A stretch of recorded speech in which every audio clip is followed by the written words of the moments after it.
Welcome to Security with Spirits. I'm your host, Jason, and I'm joined at the bar by Ben, Jonathan, and Tony. We'll tell you what to drink while we tell you about why we drink. So, what are we drinking tonight? So tonight I've got and I don't want any judgments, I've got a bottle of Jameson, but it's the orange flavored kind, and I threw a little bit of grenadine syrup in it and just mix it up. I am a fan of Jameson and those mixes. Their IPA mix, I think, was really good. So, yeah, no judgment from me. Orange with a grenadine, that's like an Irish sunrise or something. Yeah.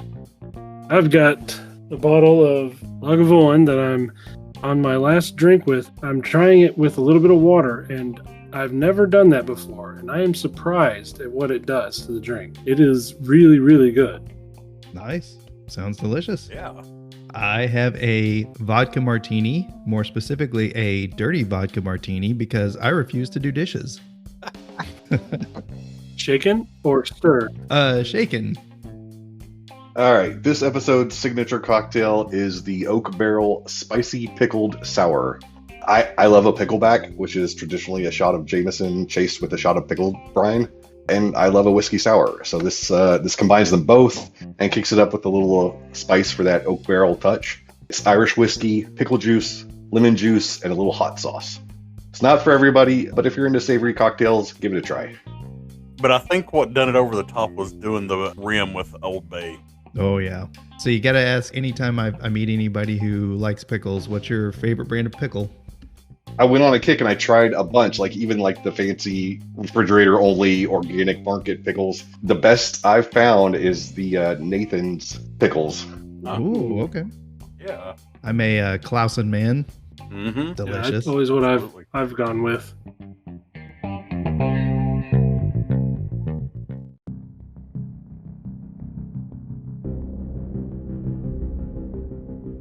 All right. Well, we've heard from the three of us in the previous episode. So now the spotlight is on you, Tony. So why don't you tell us a little bit about yourself? I am an adult child of the internet. I dream in memes. I learned to program in BASIC on a TI 994A. I was a sysadmin of a bulletin board system before I could even drive. I grew up in front of a computer. And then once I could add a modem to it and communicate around the world, I was absolutely hooked. In high school, I had an older friend that was in college, and he got me into frat parties and stuff. But what I was really interested in was his computer login, because the university had a VEX system on the internet, the information superhighway. This was back when you used things like Archie, Veronica, and Gopher to get around. So I spent every night on it. So when I got into college myself, did I study computer science? No, English. But eventually the cyber siren song called to me, and here I am. It's truly romantic. The TI 94, is that in the same line like the Trash 80 was in and all that? Or am I thinking? This was the one. It was a all built-in keyboard unit, had the cartridge on the side. Yeah, I think I had one of those as a kid. Yeah, so I had this programming book for BASIC, and basically that was my bedtime story every night. I would sit down and code a little game and play it for a while. But I didn't have you could get a cassette adapter so you could actually save things. Yeah. Didn't have that. So it was a fresh start every night. Hey, you got to get those reps in. Practice makes perfect. What got you started in cybersecurity specifically? Well, my first corporate job in IT was during the internet boom. I worked at an ISP, got a great learning experience on the inner workings of the internet. Eventually the boom went bust, to the point it got so bad that the company even quit supplying toilet paper, and the managers were bringing it in themselves. So the next gig was a little more humble at a scale company doing help desk type work, and then eventually into access management. And then I took what was technically a promotion into an application analyst role, but I hated it. Yeah, I hated it so much, I left IT entirely for several years. But again, like the mafia, it drew me back in. I worked my way back up from a help desk role into another access management role, and then kind of lit into cybersecurity, and that's where I found my love. It was really a long, winding road to get here, but I wouldn't change a thing. It was a great experience. So you were in IT and you were on that path, and then you restarted From the bottom. Yeah, much like you reprogrammed your games every day growing up. Yeah, I guess I'm not a fan of doing things the easy way. Well, that's one of the things that I've seen before is there are people who sacrifice their level in their career to to broaden their knowledge, to take other adventure on and everything. So that's pretty cool. It's awesome that you found your way home.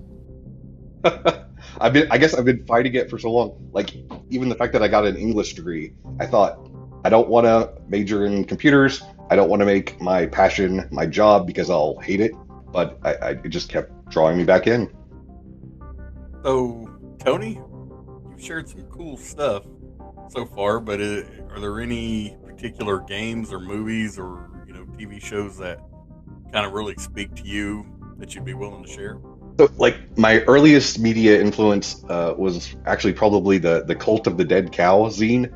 I don't know if you guys are familiar with this, but these were text files that were passed around on bulletin board systems, and they had information on like how to hack, how to freak, and just cause chaos in general. And this was just mind-blowing stuff to a kid in a small southern town. And then, later on, the film Hackers was a big one, because this was portraying hackers like in the original sense of the term. These were people with intense intellectual curiosity, pushing systems past their boundaries. So that's cool. On the Cult of the Dead Cow, there's a book out there that I've got my Amazon wish list. Unfortunately, my catalog to go back and read books is I have to catch up or start flipping over to audiobook or something. But Cult of the Dead Cow: How the Original Hacking Supergroup Might Just Save the World. And I know nothing of it other than the name. I recognize the name. I recognize the ASCII logo, and it's in the cart. So that sounds like a neat little pickup. You Tony, you talk about that, and it reminded me, like, I think I was maybe in 6th grade, and everybody was talking about the anarchist cookbook. Right, that was another one that got passed around. Yep. Yeah. Same idea. Yeah, for sure. Yep. There was a lot of overlap between like the punk scene and the computer geek scene. Mm-hmm. So, Tony, I know this is your favorite question. I guess you could have asked it to yourself, but it's more fun to let me ask it. So, what is your security orientation? Which way do you swing? This is an easy one. I've got that blue team passion 100%. I'm so blue team that even when I played roller derby, I was a blocker. Like I said, I'm a child of the internet. I love all of the potential it promises. So the idea of it being used maliciously, it kind of offends me on a personal level. Like, this is my home. Don't poop in my yard. And then, I'm really interested in the human elements of the field, like security awareness, social engineering, things like that. So, I want to understand the psychology of attackers, but I have zero desire to be one. Awesome. You also mentioned roller derby. Wait, are you guys active? It's been probably like 5 years since I've been involved. Okay, because a little longer. I keep hearing about this whole workout and health thing, and I just don't know if it's for me. Let's see, I'm trying to think. I feel like I had some follow up on the blue team part, and then I took a drink. Your server admins, your network admins, your user access admins, all that should be, the blue team should be that part. Be built into that, if that makes sense. Yeah, so this is something I think about a lot because, the red team gets all the glory. There's a lot of, hack me challenges, CTFs, things like that. And, there's not so much, blue team is not as fun. It's hard to gamify. It doesn't have that glory aspect. So I really wonder how we can sort of draw more people into that, because we definitely need them. We're hurting for defenders. I signed up for a project, Let's Defend.io. I'm not sure I want to promote them because they don't have multi-factor on their login, and that's annoying to me. Disappointing. Yeah, Yep. but one of the things they're trying to do is gamify looking through sim logs, where you put together your logs from your different things, and you figure out where the point of attack happened, and like where your automations might have failed, or where escalations, like they try to make, I guess, threat hunting. Okay. They're trying to gamify the threat hunt. Like you're finding someone who's doing something. Like you're trying to see where your systems failed and where you need to shore things up. And I think that idea has some merit and could have some legs. I just wish it was better implemented.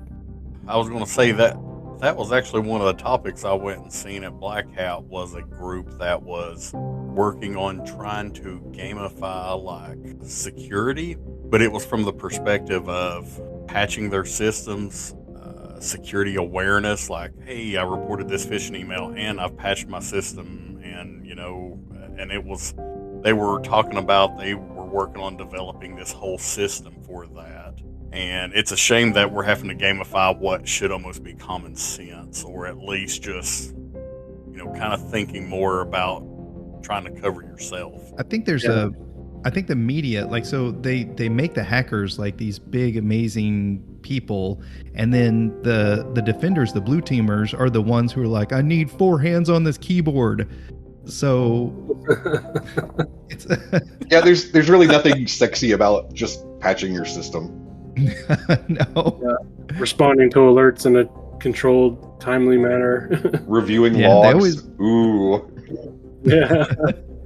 Plus, there's that natural, like, there's the curiosity that comes with the red teamer that they need to get, whatever they're getting to, and they're willing to learn skills. They're willing to learn, like, oh, well, if I need to learn a little bit more networking to get this, then I'm going to do it. And you just don't. I don't normally see that with blue teamers. It's like, oh, this event happened. Tell the network people that they need to shut down these ports.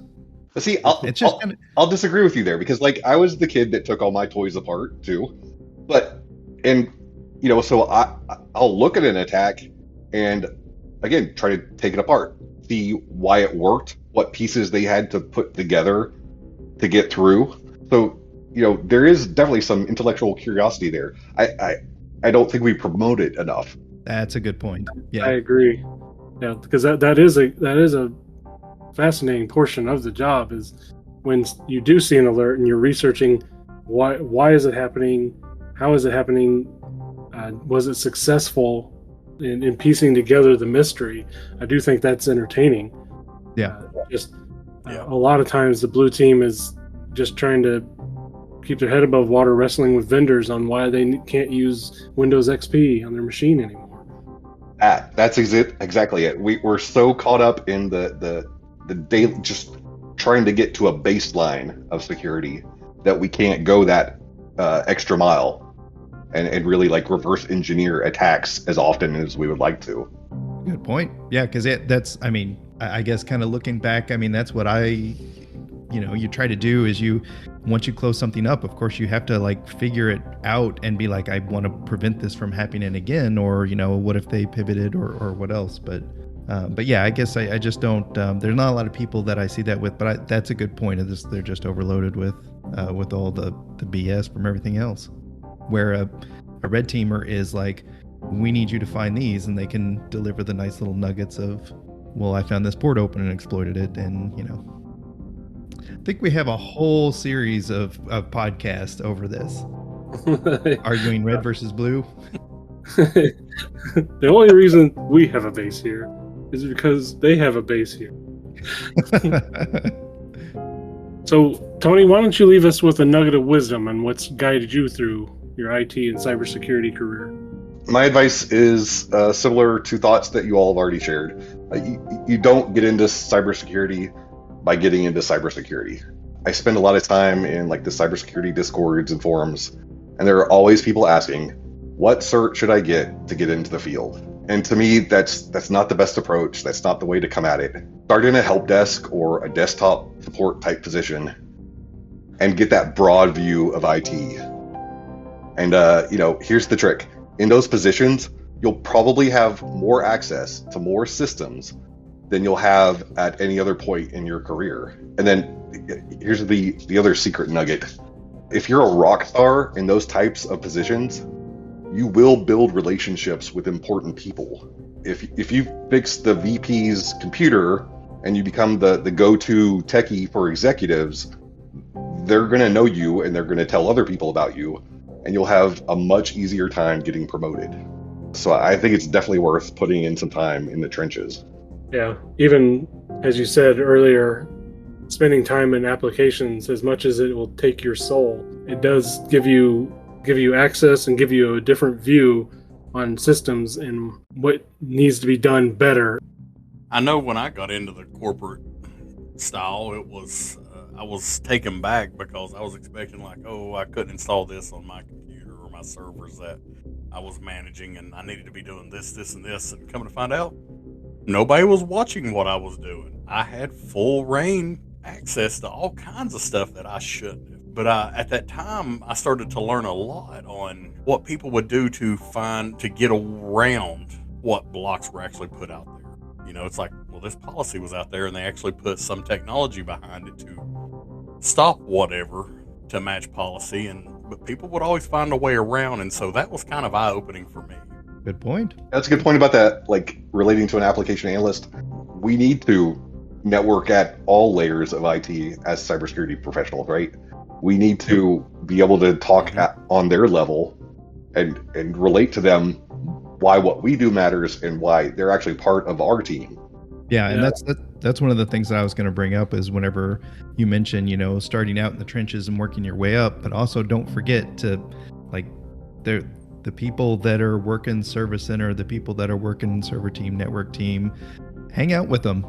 You'd be surprised how they know they've got working knowledge of all this stuff, and they have a different angle of what they're seeing in their job. You'd be amazed, bringing in donuts and just having that 15-minute conversation with the help desk or whatever, what things they can bring you that can make you a better security person, that can help you identify some things and get them closed down. Mentorship from experienced IT professionals helps that next generation develop that passion to do things the right way and develop the skills we need to get where we're not constantly trying to put out fires. Well, and in both smaller and medium-sized shops, the help desk is the de facto SOC, right? So we absolutely need to have a relationship with them. They're very much a part of our team. Yeah, because I don't know about you guys, but I'm not working the phones 24/7, and I know the night shift. I mean, they're valuable people, and it could be hey, my password needs to be reset, and they could just be going, sure, whatever, resetting it and moving on. So, got to make those relationships. You got to make a strong cybersecurity culture.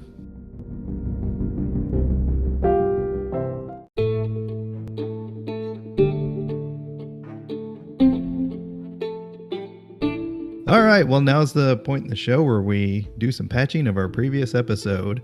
And I guess we're getting better at this because we don't have a lot to patch other than I realize that whenever my nerves are shot from a long week and I've had a few drinks, I say a lot. So if anybody wants to go back to the last episode and count how many times I actually said and posted somewhere, I'd be interested to see. So that's the thing that you need to do now. Make a drinking game out of this. Every time somebody says take a shot. Oh, please don't. On the last episode, no, we'll kill somebody. It was bad. All right, well, that is the end of our intro series. So you got to know each and every one of us. Hopefully you like us enough that you're going to stick around because now the content's going to get more exciting, more thrilling. So stick with us as we continue this journey in the Oak Barrel Security with Spirits podcast. Thanks, everybody, and we'll see you later. This is Jason. Jonathan. Ben. And Tony. Bye everybody. Buffering.